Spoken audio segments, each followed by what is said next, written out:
स्वस्तात सोने देण्याचे आमिष दाखवून दरोडा टाकणाऱ्या टोळीचा स्थानिक गुन्हे शाखेने पर्दाफाश करत 2 आरोपींना अटक करण्यात आली।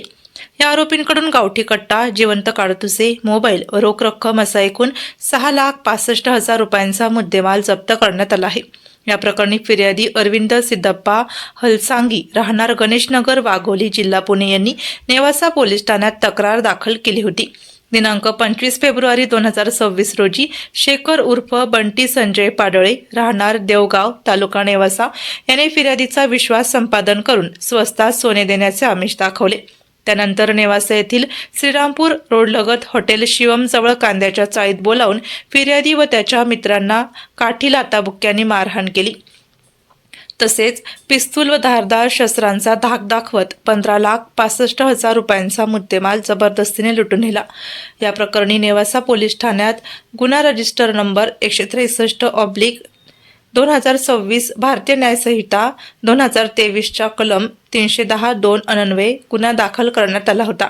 या गंभीर गुन्ह्याच्या तपासासाठी पोलीस अधीक्षक सोमनाथ घारगे यांच्या आदेशानुसार स्थानिक गुन्हे शाखेचे पोलीस निरीक्षक किरण कुमार कबाडी यांच्या नेतृत्वाखाली विशेष पथक तयार करण्यात आले।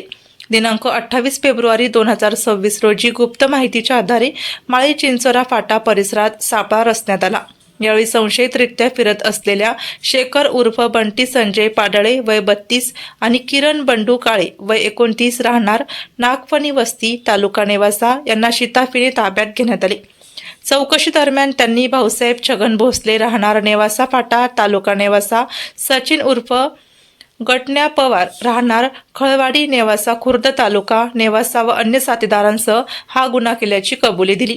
आरोपींकडून गुन्ह्यात वापरलेला 35,000 रुपये किमतीचा गावठी कट्टा, 2 जिवंत काडतुसे, 30,000 रुपये किमतीचा मोबाईल व 6 लाख रुपये रोख रक्कम असा एकूण 6,65,000 रुपयांचा मुद्देमाल जप्त करण्यात आला आहे।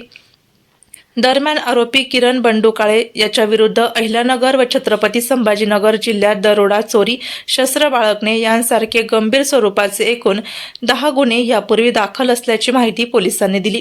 अटक करण्यात आलेल्या आरोपींना पुढील तपासासाठी नेवासा पोलीस ठाण्याच्या ताब्यात देण्यात आले असून पुढील तपास सुरू आहे।